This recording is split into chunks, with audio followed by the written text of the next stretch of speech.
live, just so you know. And now it says we are live, but we're actually not quite live, I don't think. Can people hear us? Not yet. You always tell we have 0 listeners. The old goose egg. We have people. Now we got 182. Hey, I want to say hi to somebody before we start. I saw somebody go by from here from Rahway, New Jersey. And I just have to say, I have spent a ton of time in Rahway, New Jersey for weird reasons. And you have somebody who does chainsaw art, which I would always, or at least you used to when I spent time there. And I always used to go look at the chainsaw art in Rahway, New Jersey. And I've followed you in Rahway, New Jersey ever since. So I saw your name. I told Joanne that I had to start because I wanted to call somebody out. And that's because that is not where I thought that this was going. You don't see a lot of people from Rahway, New Jersey, I have to say. So I wanted to call that one out. Anyway, hi, everybody. Hi, Joanne. Hello, Heather. Thank you for getting me out of bed on a Saturday morning. I can't think of any place I would rather be than sitting here chatting to you rather than in bed, So we wanted to check in today because the news is traveling really quickly. And Joanne noticed something last week that I thought was really interesting. Take it away, Dr. Freeman, who, by the way, went back to school and seems to have survived, although this might be her hologram.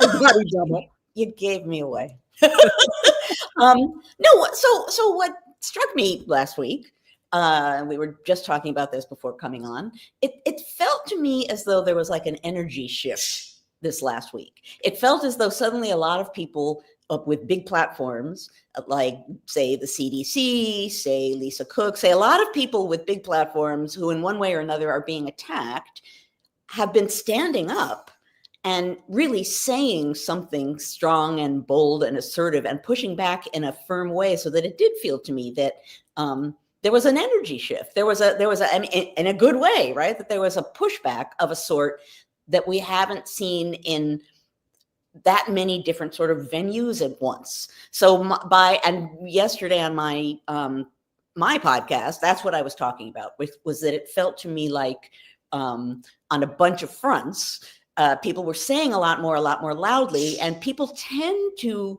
point to that sort of thing and say, oh, it's just performance.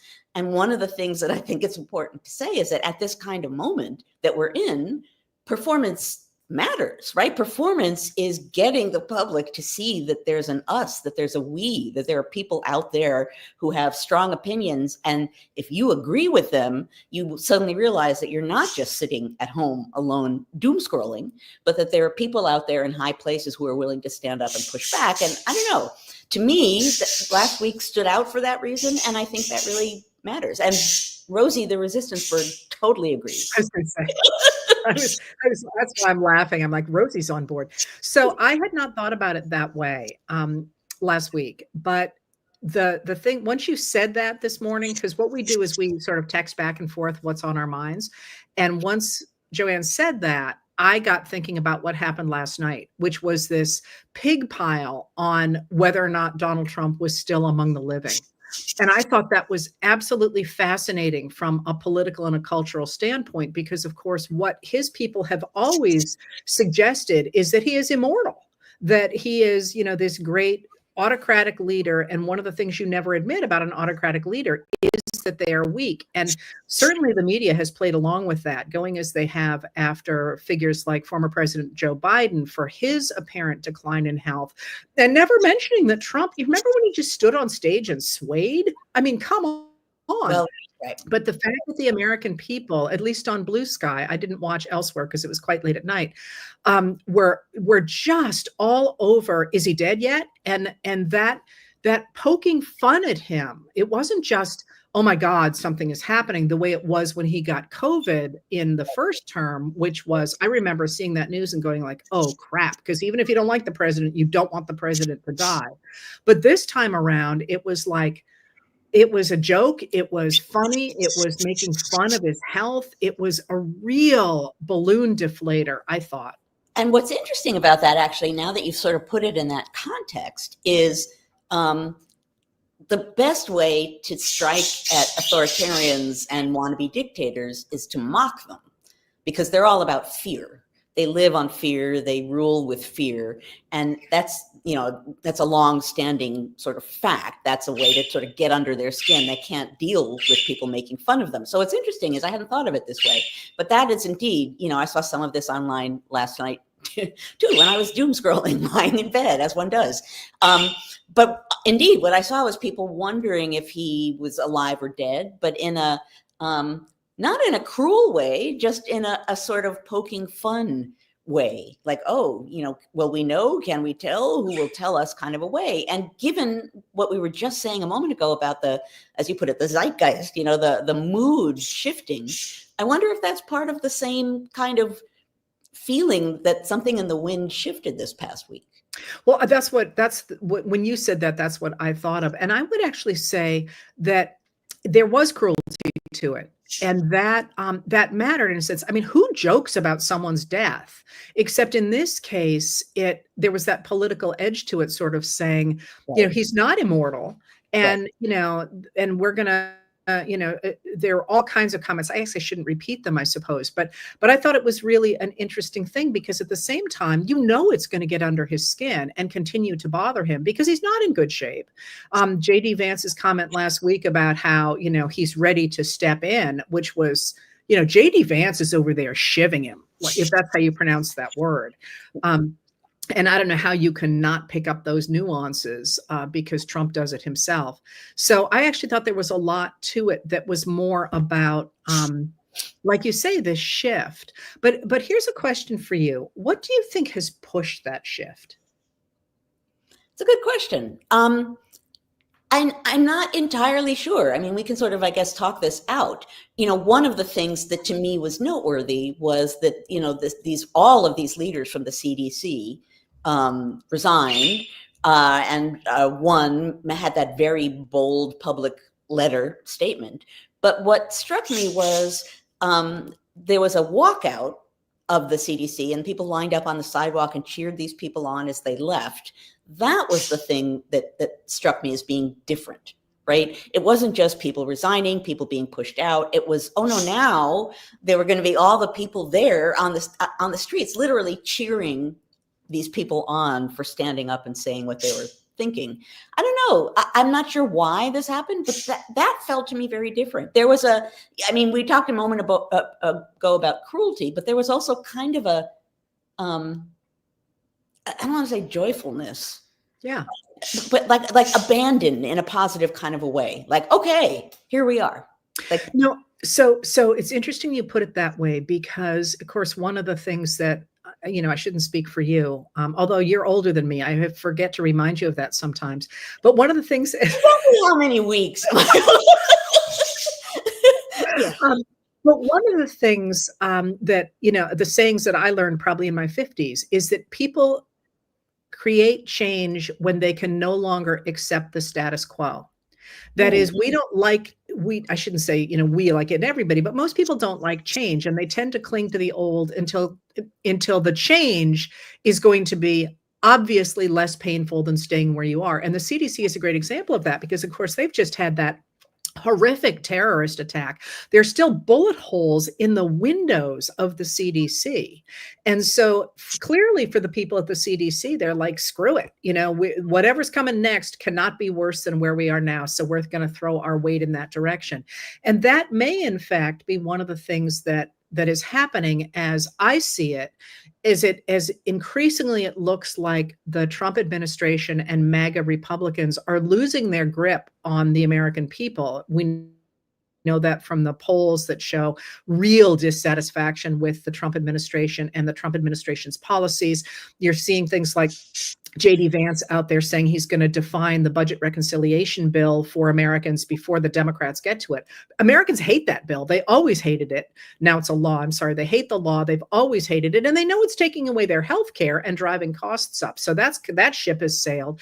As you see them losing power and losing control, and losing popular opinion, which I want to ask you more about, you're also seeing them double down on overreach, saying they're going to send the troops into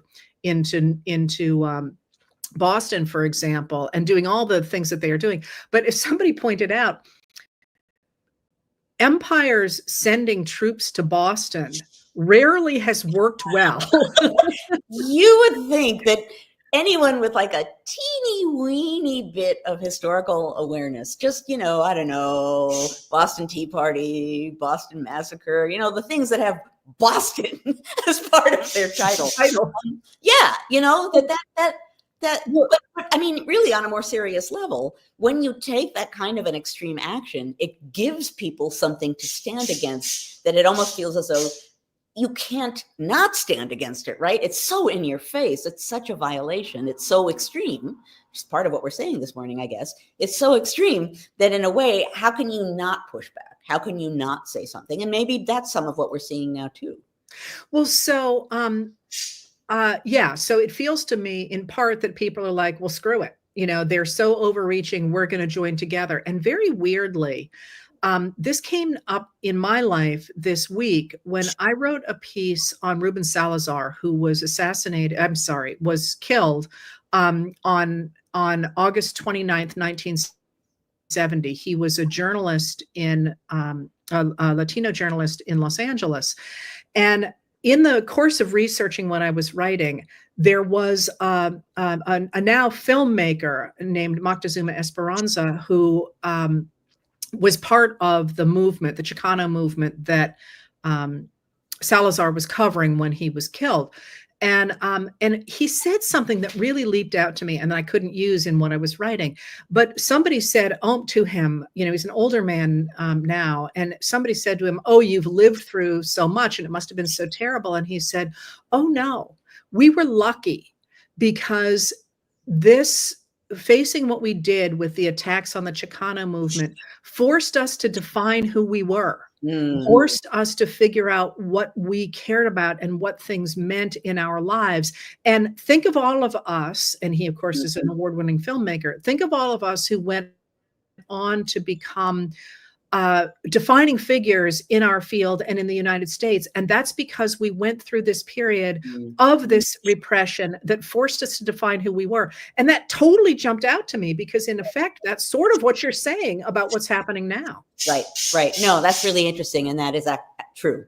That there can be these moments when you're forced to decide what you think, not even to decide, you're forced to reckon with what you're feeling and thinking because something is in your face, is so present. There's no way that you can actually turn away and ignore it. And that can be a blessing of sorts because it forces you to stand up on your feet and actually confront the moment that you're in. Maybe some of that also is what we've been seeing this last week.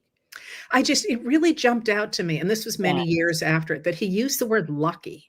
He Yeah, said, yeah. "We were lucky." Yeah. And especially in this moment when the reason I started out by asking you why you thought this was happening is because to some degree, I think Gavin Newsom, the governor of California, doing the over the top stuff that his team is doing on social media has sort of brought the fun back into politics. Yes. But then you've also got many figures, both publicly and privately, pushing back. But then you have J.B. Pritzker, the governor of Illinois, giving these incredibly principled speeches. But also, one of the things that has really interested me about him is there is, to me, an undertone in what he does of the kind of language that a mob boss uses. And I don't mean to suggest in any way he is untoward in any way. I think he's squeaky clean. But I just remembered after the marathon bombing in Boston, Governor Menino at the time went on television and basically said, "We're going to get you." And at the time, people recognized that he was associated with some of the Boston, the Boston organizations that had reputations. And there was this sense that this guy was going to protect us. And they shut down the city till they got the guy. And when I heard Pritzker's speech in Chicago last week, in which he basically said to people who were cooperating with the Trump administration, "Listen, I don't care if I'm in office or not. I'm going to make sure that you answer to the law." I thought that was kind of I don't know, sort of I've always talked negatively about the cowboy image, but sort of the, by God, I'm going to protect my people, and that That, means hearing that's what I law. heard. Yeah. That's what I heard was these are my people. You're not getting past me. You're Well, and a not lot going of people felt that, and a lot of people got angry about that because it sounded paternalistic, but I heard it as much more of, like you say, a political boss. I'm going to protect my people. he's an elected leader. I mean, he is a boss in that sense, and that he was given power, and he's saying, I have this power and I'm going to use it. And you can't walk through me. You can't push past me to get at the people that I've been put in this office to protect. So, no, I do think that that's part of the same kind of feeling. And you're right. The more we talk about it, it's so there's humor in a way that there hasn't been before. There's a aggression and assertion in a way that there hasn't been before. There's a kind of bluntness that there hasn't been before. And it's not, it's interesting because we've been seeing the same over the top. I mean, it's not as though suddenly we've noticed that there are troops being sent to American cities to, fight crime, to militarize these cities. But somehow or other, it just, and again, I can't put my finger on why right now, but it just feels to me that, and I keep coming back to Joy because you talked about Newsom and the fact that he's using humor. There's been a letting go of, I don't want to say letting go of fear because we're nervous. We're sort of don't know what's going on, but there's been a release of sorts of a freedom to actually express what it is we're feeling right now and to push back on all of these fronts. You just added a whole bunch more in. I don't know. You and I were talking just before coming on here, very often. And when I was speaking yesterday about, some of what we're seeing, performance component of it, and people tend to say, oh, it's just performance, so it doesn't matter, it's just performance. And I argue against that because some of what we're seeing now that you can define as performance, the humor from Newsom or whatever else you want to talk about, performance matters right now because that's how you get people to understand that there's a we, that there's a group, that people are not alone. That's how you start movements, is by performing, by standing up in front of the public and saying, this is what I believe. And there are other people who believe it with me, putting it right out there in the public. And what we're talking about now this morning, you and I, is people responding to that idea.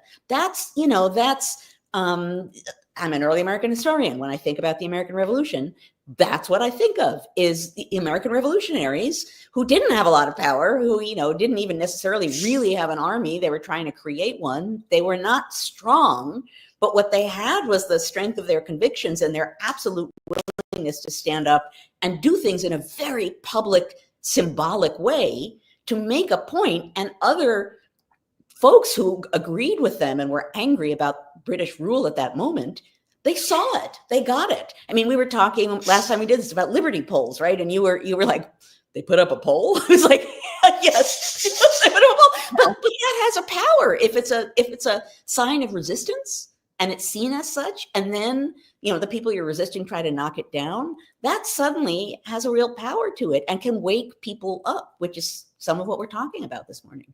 Well, and also, I don't know, I assume this was true in the Revolution. One of the things that always jumped out to me about the building of the Republican Party in the 1850s to fight back against the slave power was that it was fun. It mattered that they got the wide awake boys, the young men who were bored in Western towns, to turn out for torchlight parades and to wear uniforms and to have picnics with girls. That it was more fun to be a Republican in the 1850s than it was to be a Whig, or it's certainly a Democrat, who were so angry and nasty. And that's that. And I'm sorry, I'm talking about in Southern Illinois. And that, I think, matters going forward too. It's one of the things that has jumped out to me is it feels to me, I would say something different than the way you put it, that this sounds, and it could be completely bonkers. This is maybe one of these things that people look at in 150 years and be like, whoa, she was out to lunch. But it feels increasingly like we've done the MAGA thing and it's blowing up, is in exploding in everybody's faces. And it almost feels like they're getting pushed off stage And those of us who care about the survival of democracy and climate and all the things and gun safety and all the things that we know statistically Americans really do care about and want to see addressed is kind of getting momentum. And that's kind of where I was hoping to leave this with you. If you change public opinion, as they have done, as we have done in the past, what is that? Where does that go? Because I've always heard that politics is downstream of culture. So if you can change the culture, you can change politics. Is that where we're going?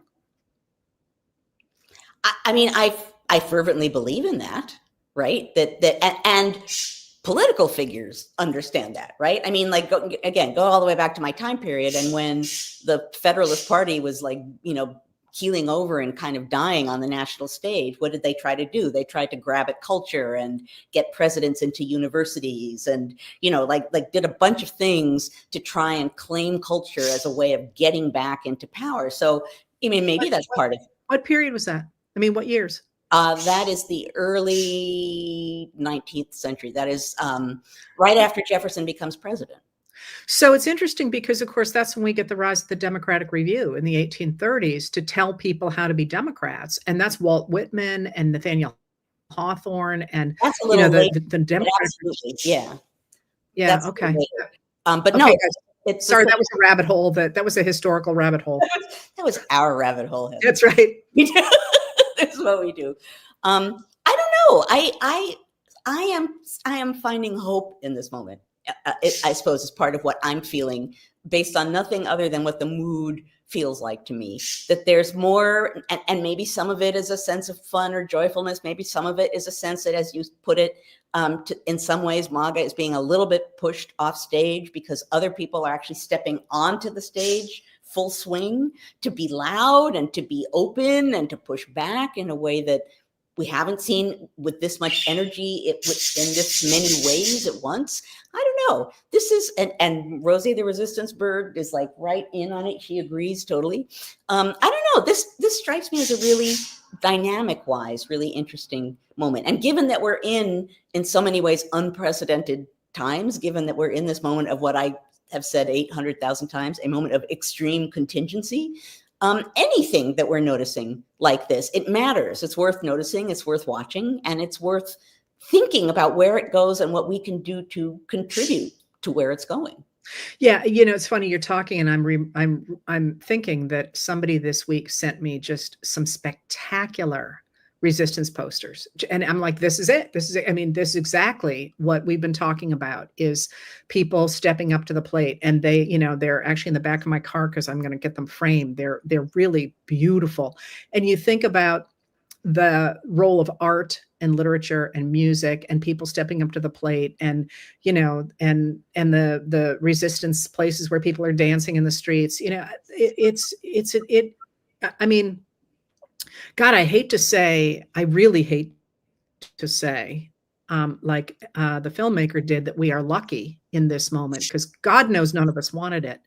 But at least as a historian, it is a really exciting time to be watching this struggle to define the United States of America. And finally, after 30 freaking years, almost 40 freaking years of my life, watching people say, hey, wait a minute, we care about democracy after all, and we're going to stop the radical right from taking it over and turning it into an authoritarian government.